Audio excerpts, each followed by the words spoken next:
हरे कृष्णा। ज्येष्ठ मास परम पुण्यदायक है। यह मास केवल सूर्य की तेजस्विता का परिचायक नहीं, अपितु यह मास उस अदृश्य कृपा का आह्वान करता है जो भगवान श्री जगन्नाथ, बलभद्र और सुभद्रा जी के चरणों से प्रवाहित होकर सृष्टि को पावन करती है। पुरुषोत्तम क्षेत्र की रज भी जब इस मास में किसी की चरणों को छूती है तो वह जीवन केवल इस लोक ही नहीं परलोक तक सुधर जाता है। परंतु क्या आप जानते हैं कि एक समय था जब एक ब्राह्मण ने अपने ही जीवन को दांव पर लगाकर भगवान की महिमा को प्रकट किया? एक ऐसी कथा जो सुनते ही आपके रोंगटे खड़े हो जाएंगे। एक ऐसी घटना जो न केवल पुरुषोत्तम क्षेत्र की गरिमा को दर्शाती है, बल्कि ये सिद्ध करती है कि किस प्रकार भगवान श्री जगन्नाथ अपने भक्तों की परीक्षा लेकर अंततः उन्हें ऐसी कृपा देते हैं जिसकी कल्पना भी साधारण मनुष्य नहीं कर सकता। बहुत समय पहले की बात है। जगन्नाथपुरी में एक वृद्ध ब्राह्मण रहते थे। नाम था माधवाचार्य। उम्र ने उनके शरीर को झुका दिया था, पर उनका मन तो केवल एक ही दिशा में सजग था, भगवान श्री जगन्नाथ की सेवा। वे प्रतिदिन सुबह 4 बजे मंदिर के कपाट खुलने से पहले ही सिंहद्वार पर पहुंच जाते, हाथ में कमंडल और मन में नाम। लोग उन्हें पागल समझते थे। कहते, बूढ़े हो गए हो माधव, अब विश्राम करो। कौन देखता है तुम्हारी इतनी तपस्या? माधवाचार्य बस मुस्कुराते और कहते, जो देखना है वह देख रहा है।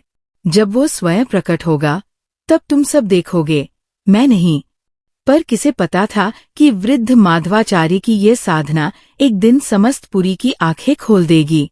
एक दिन की बात है। ज्येष्ठ मास की शुक्ल पक्ष की त्रयोदशी थी।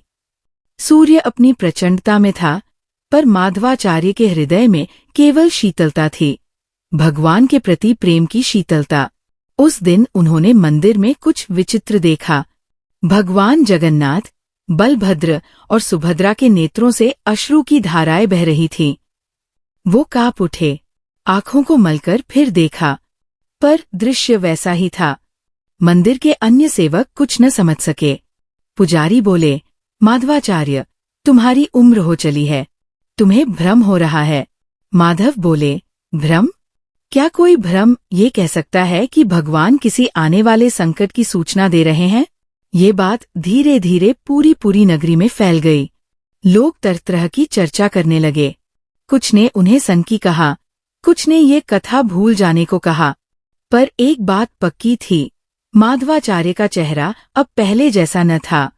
उनके हृदय में एक असह्य वेदना उठी थी। 3 दिन बीते। उसी रात पूरी नगरी में एक साधु आया, गेरुए वस्त्र, तेजस्वी नेत्र और हाथ में कमंडल। वह सीधा माधवाचार्य के द्वार पर पहुंचा और बोला, हे वत्स, क्या तुम जानना चाहते हो कि भगवान के नेत्रों से अश्रु क्यों बह रहे हैं? माधव हतप्रभ रह गए। बोले, आप कौन हैं? साधु बोला, जिसे लोग केवल दृष्टा मानते हैं वही आज वक्ता बना है, पर ध्यान रहे, जो सुनोगे वह तुम्हारे जीवन को एक अग्नि परीक्षा से गुजारेगा। क्या तैयार हो? माधव बोले, अगर भगवान की इच्छा है तो अग्नि परीक्षा भी सौभाग्य है। साधु ने एक गूढ़ कथा सुनाई। उसने बताया कि एक रहस्यमय अज्ञात आत्मा पुरी की ओर बढ़ रही है। एक भूतपूर्व राजा की आत्मा, जिसने अपने जीवन में कई पाप किए थे, परंतु उसकी एकमात्र पुण्य ये थी कि वह भगवान जगन्नाथ की एक बार झलक पाने की अभिलाषा रखता था। पर उसके पाप इतने भारी थे कि वे भगवान के मंदिर के द्वार तक उसे आने नहीं देंगे। फिर भी वह आत्मा छद्मवेश में पुरी पहुंचेगी। यदि वह मंदिर में प्रवेश कर गई तो पूरी नगरी को 7 वर्षों तक भीषण ताप, दुख और सूखा सहना पड़ेगा। माधव बोले, तो समाधान क्या है? साधु बोला, उस आत्मा को पहचानो, पर उसे अस्वीकार मत करो। उसे वह 2 वस्तुएं दो जो न उसे अब तक मिली और न आगे मिलेंगी, और वह चली जाएगी। माधव ने पूछा, वह 2 वस्तुएं क्या हैं? साधु मुस्कराया और बोला, एक क्षमा, दूसरा भगवान का नाम बिना मूल्य दिए। कहकर साधु ओझल हो गया। माधव चकित, विचलित और फिर एकाएक स्थिर हो गए। अगले दिन से उन्होंने मंदिर के बाहर बैठना शुरू किया और हर आने वाले यात्री को निहारते। 3 दिन बाद एक विचित्र वेश में पुरुष आया। आंखों में गहन पीड़ा, चाल में दर्प और हाथ में एक तांत्रिक पुस्तक। मंदिर में प्रवेश चाहता था, पर पुजारी उसे रोकना चाहते थे। माधव ने उसे देखा और कहा, आओ, पहले मेरे पास बैठो। वह व्यक्ति ठिठका। माधव ने उसे कुछ नहीं पूछा, केवल अपने हाथ से चरण धोए और कहा, भगवान के नाम का स्मरण करो। कुछ मत कहो, केवल आंख बंद करो। उस व्यक्ति की आंखों से अश्रु बह निकले।